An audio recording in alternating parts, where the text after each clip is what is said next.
You Let's ready? do it. Your mic ready? Did you do my check for Tomaro? Yes, We I are. was hoping we were. There we go. Perfect. Can you hear yourself too? Sounds perfect to He me. can hear himself. Well, let's get it So you said popping. leave this on? Yeah, leave it on. I'll just turn it. Leave it on because It will get warm. it will get warm. If you want, ma'am, sorry. If you hit the blue AC box, if you want to turn it off. No, it's good. No. Oh, okay. I'm just saying. Okay. No. All right. Well, excuse me. No, And it's let's cool. get it going. Let's get it popping. Ready? Okay. www.love2jam radio. It is your girl Queen Tomaro, and today you are here with me at the Tomaro Today Show. Yeah. Guys, I am like super excited about this. This has been a long time coming, and this platform is pretty much for the singers. Woo! So what we have here is a platform where you can have your interviews done, where you can have your exclusive music played, and we got 2 fun segments that will be a part of this show every time you tune in. Today we have an extra special guest, Mr. Tomaro. Yeah.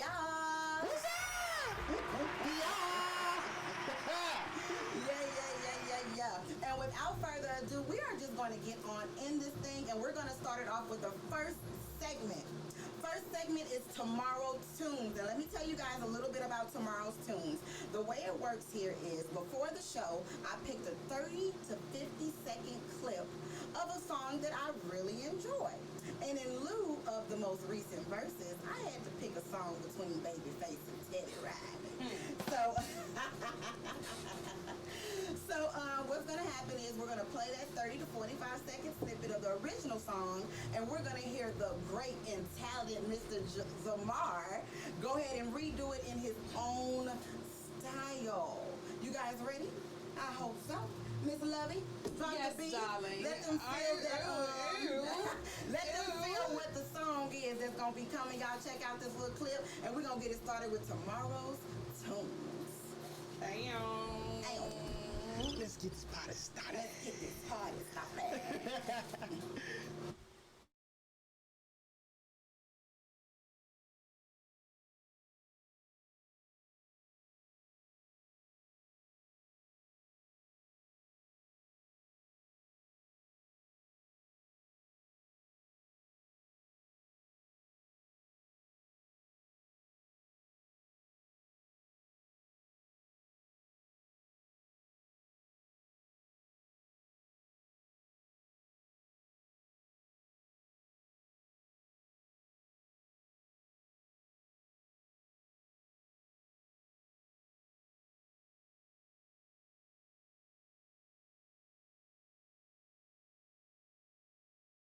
Redo it in his own style. You guys ready? I hope so. Miss Lovey, drop Yes, the beat. darling. Let them feel that.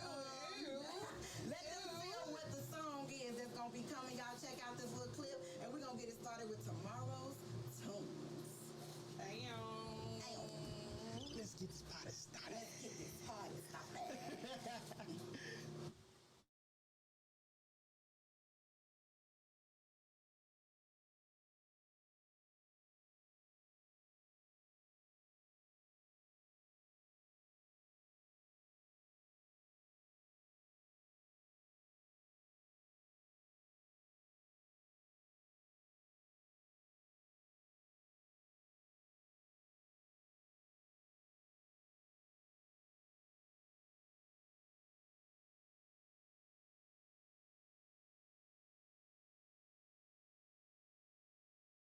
We about to start. All right, and that was I Like by God. And now we're going to give my guy, Mr. Tomaro. Let's hear your little twang on it. Let's get it. Girl, you are my lover. Yeah. When I'm with you, there is no other. A spell. Hey. You got me under. Please don't you leave. I'm on my hands and knees. Oh, words can't express the way I feel. Come on. Hey. Emotions for you are so freaky, girl. You love me over and over again. Don't stop. Please don't you leave. That's what I'm talking about.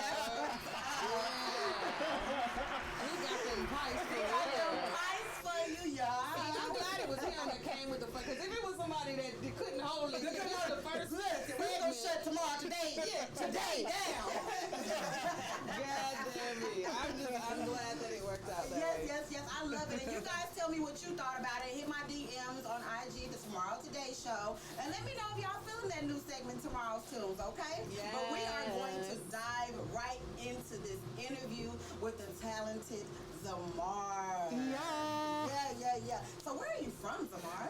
Oh my God. So I am from the Bahamas. I was born and raised in Nassau, Bahamas. Really? So when did you make your way out here to... Well, my parents came over here for different opportunities, like around 2006, you know what I'm saying? So, okay. Yeah, so I've been back and forth early on in the years, back and forth, but, you know, Houston's my second home.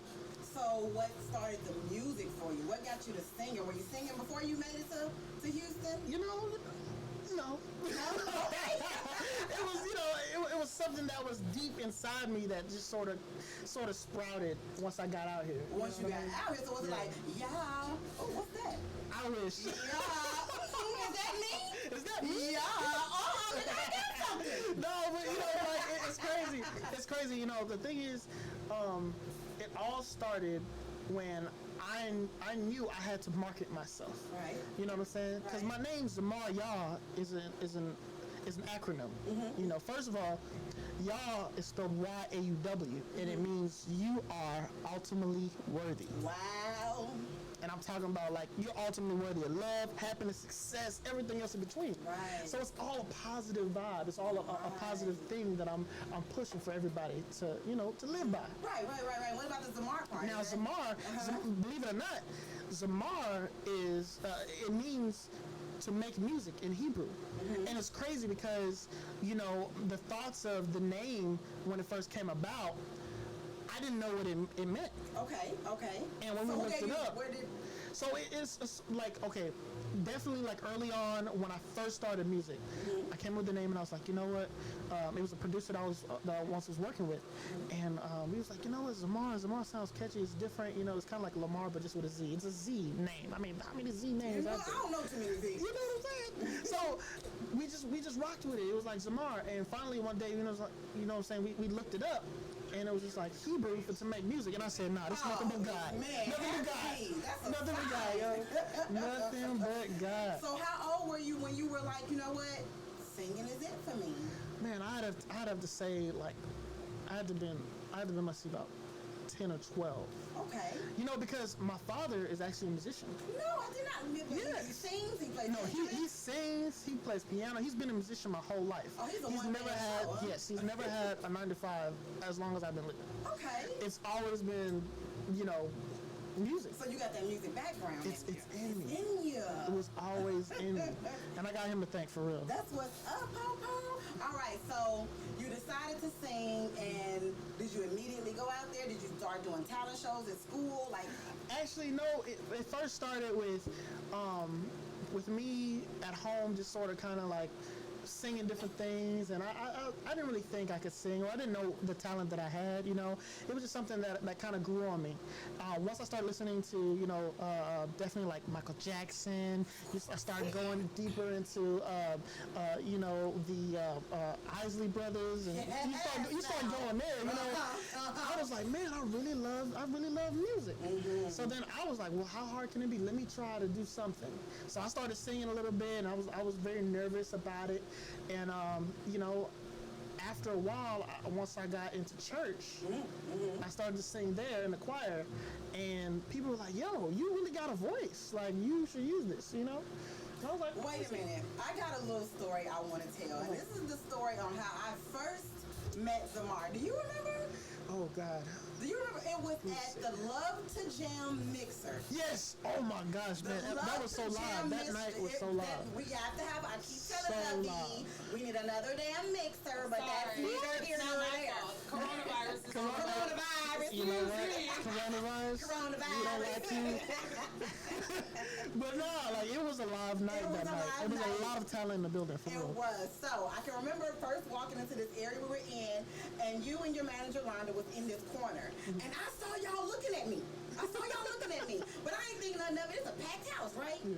So I go into the green room area because we got a green room area in case you want to do a music video or shoot a commercial.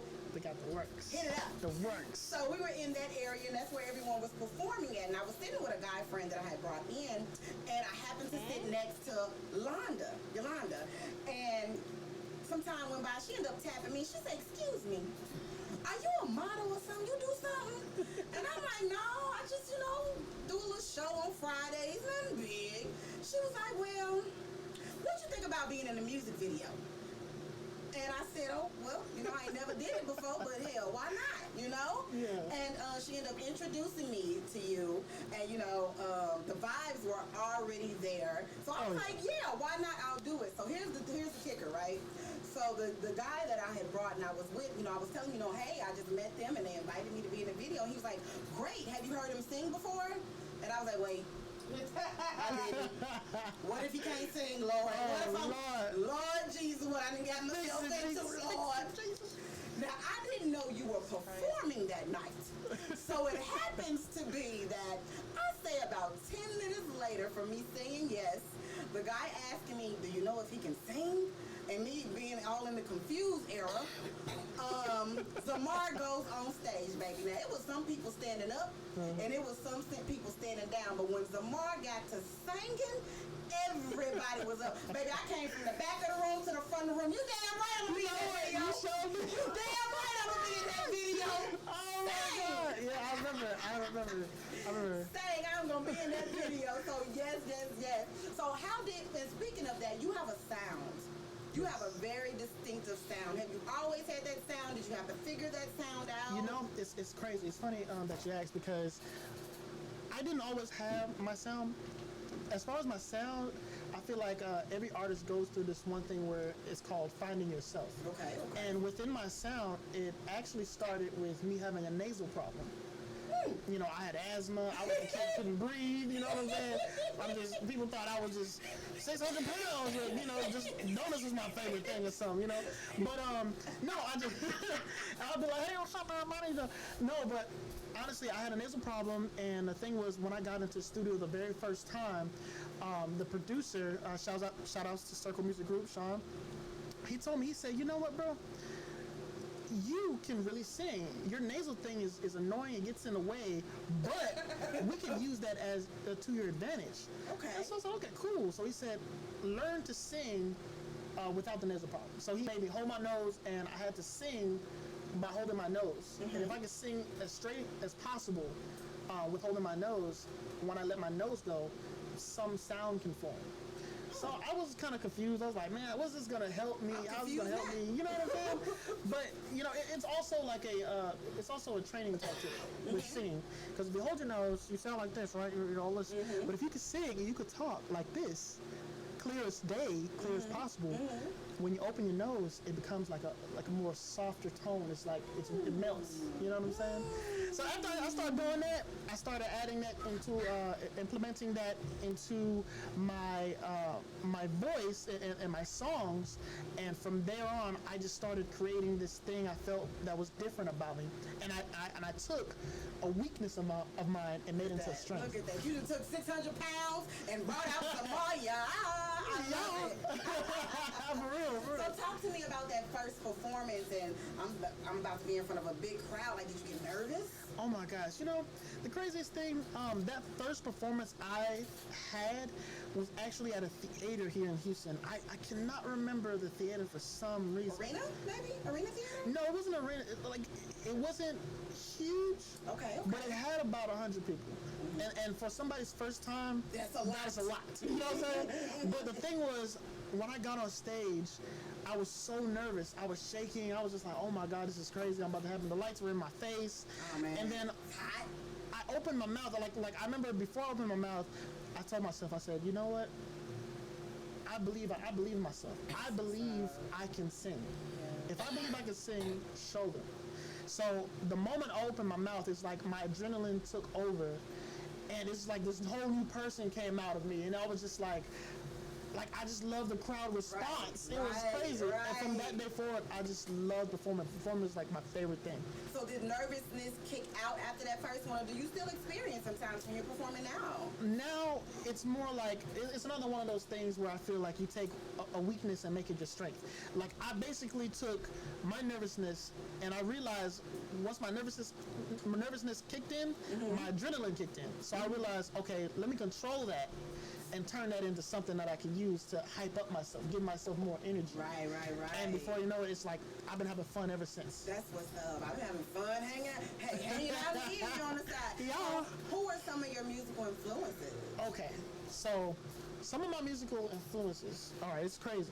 I'm about to take you for like a spin. So Okay, I'm ready. Take me on this roller coaster. So I'm not gonna lie. Like within my music, I feel like it really started from church. So I'm gonna say Smokey Norfolk, right? Come on, you've been good. Yes, Come on, yes. Tomaro. Hey, You know what I'm saying? Right? No, you got a voice. Let me get you the studio. let's turn around the house. She's already in the video. Drop some vocals, you know. Yeah. No, but Smoking Norfolk, I love that song. I Need You Now. It's like my favorite gospel song. Then a little bit of Kim Burrell. In the beginning, I was the guy that you go to for all the runs. I used to be running all over the place. I love you a good run now. You know what I'm saying? But then, after a while, I started listening to R&B. You had, at the time, you had, what's his name? R. Kelly. So R. Kelly started, Step in the Name of Love. I heard Step in the Name of Love, and I was just like, yo, what is this? Like, gospel's cool and all.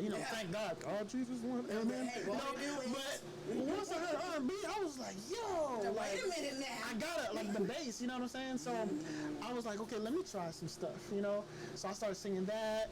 Then I got into the Isley Brothers and I started hitting that soulful feel. You know what I'm saying? You got the juice. Come on. You know trying to get in there.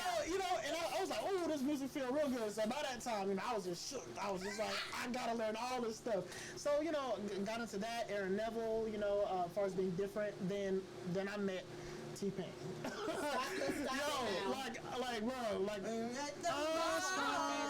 How she got me doing things I'll never do.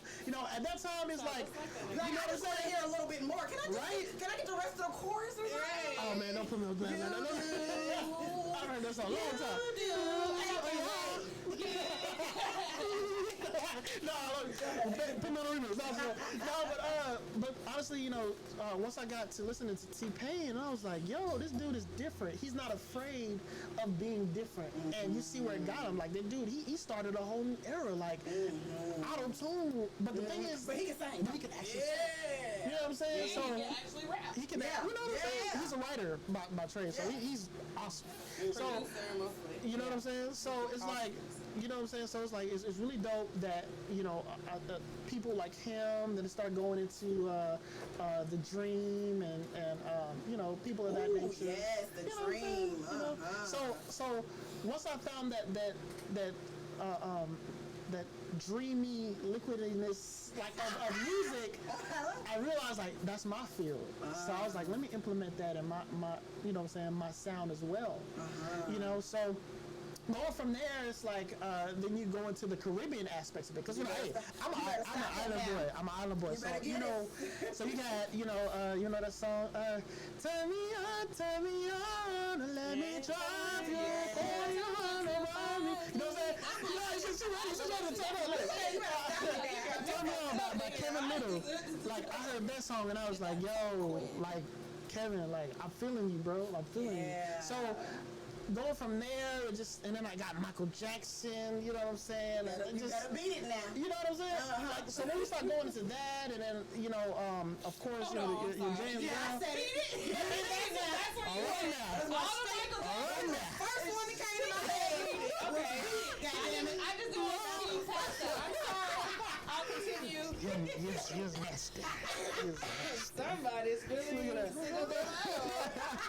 No, Oh but- shit, she good. I'm sorry. Okay, continue. My bad. We gonna No, see but- I still got a little bit of the end of nude in me. I'm sorry. in the news, so Shout out to this So you know what I'm saying. So it life took its course where I just started going on this roller coaster of music, and everything I heard, I learned, and I took in to my sound. It's like my sound was like this black hole that was just seeping everything, and it created its own wave, its own thing. Yes. So there's nothing I can't do when it comes down to music. You better dance, You have, somebody. and then on top of that, I'm a writer, so it's like, going from R&B to you have country, you have rock, gospel. You have all these different things that I'm into, Right. and I can do it all with this sound. That's The what's sound is up. not limited. And speaking of the sound, right now we are going to take a commercial break, but when we come back, we are going to hear something. Hold on. I'm sorry. Hold on. on. First of all, I let it down radio. We don't play commercials. Oh, I'm sorry. Hello, I'm sorry. Commercials get paid in this First motherfucker. time, guys. I'm sorry. I'm just fucking with Tomaro. I just wanted to say that you are doing an amazing job. You better and I wanted stop to that. welcome you. It's like she's a natural. I don't know why she's natural. trying to trip with us. She's but, natural. yeah, we got some R&B hits we finna get into. We're going to you get know into what I'm a saying? little breaky break. And when we come back, we're going to get into our second segment and some more questions with the talented Mr. Tomaro. Yeah.